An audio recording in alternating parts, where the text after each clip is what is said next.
long time ago, we used to convey information by speaking, like what I'm doing to you right now. But that's not the case these days, right? Whereas every single sort of communication that we have today, no matter if it's in books or computers these days, are they all just people talking to you, but not in person? Today we're going to dive deep into the thoughts and history of communication. A long time ago, people did not have the technologies of YouTube and books at the time.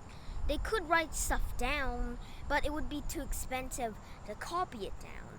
If you write one really long book, in order for you to give somebody else a copy of that book, you would have to go ask some random Christian monk in Ireland to go do it for you. But you did not have enough time for that and not enough money for that. So the main way of conveying information was talking. Writing stuff down, it did work. You could pass pamphlets and everything, but many people, including the great thinker Socrates, said that writing was a thing of monkeys, animals, non-human.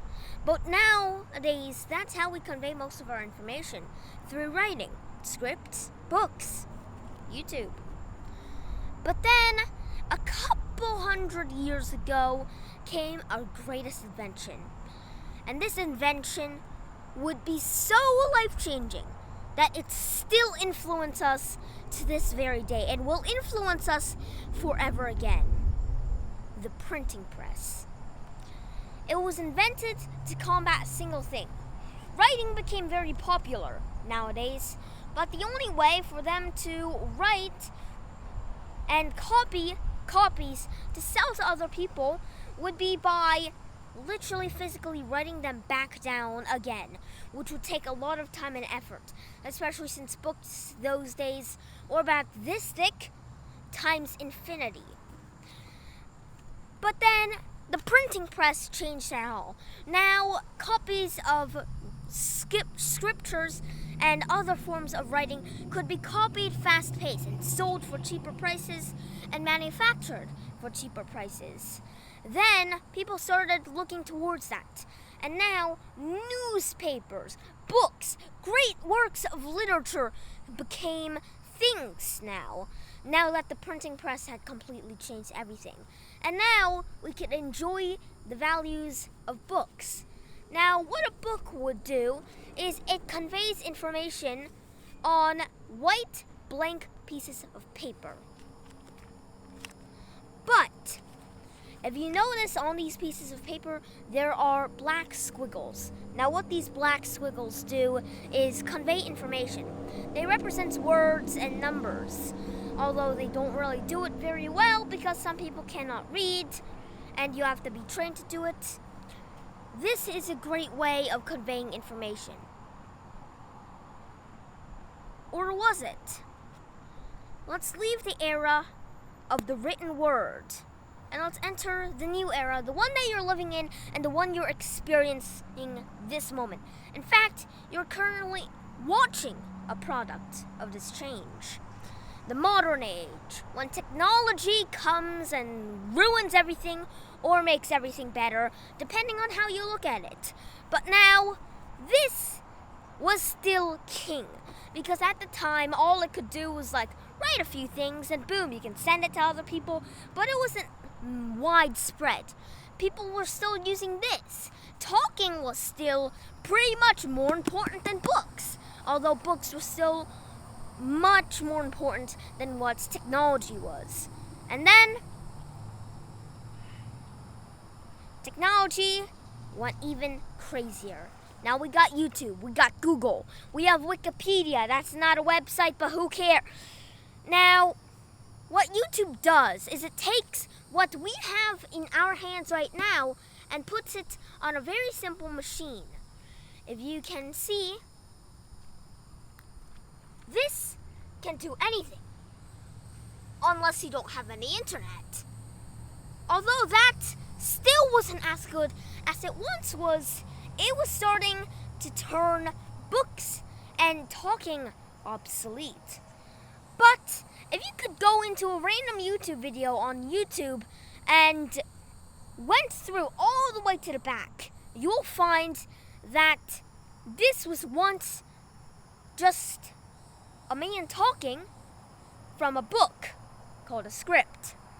So, we could not have videos like this, what you're watching right now, without the printing press in order to easily create words. By the way, many YouTubers these days don't actually use paper to do this, they actually use the internet. So we'll cross this off as optional. But then the talking part is important because that's what this actually is. It's just a more efficient way of talking. You don't have to spend energy besides open it up, click, click, tap, tap, and done. So, really, have we changed a bit? Is that any different than this? And is this any different than this? We're not sure yet. It depends on what you think. But still, what you think has everything to do with it. In fact, everything on Earth is just what we think. So, let's move on to this very important question. Now, how this works is that one thing leads to each other.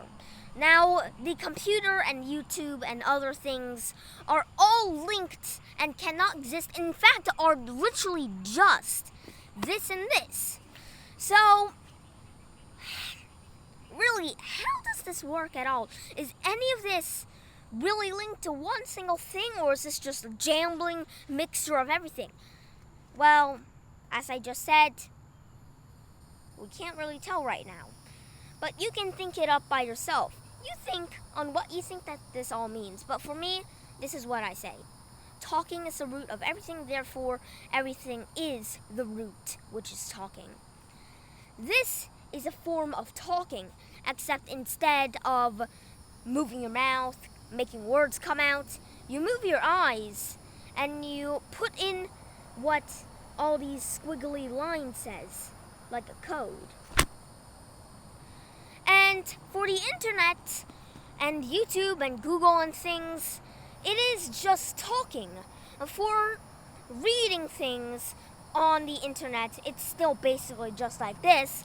But when you're watching a video or listening, you are still just listening to somebody talk. Same thing with this. Instead of listening to someone talk, you read what someone says. So, what is the most root cause of every form of communication? Talking. That is how all sorts of communication became possible. Talking. That is the root, like I said. There's nothing more important than talking. So get out there, open your door, close it, get off the internet, and start talking. Start questioning. Start philosophizing. But what is philosophizing?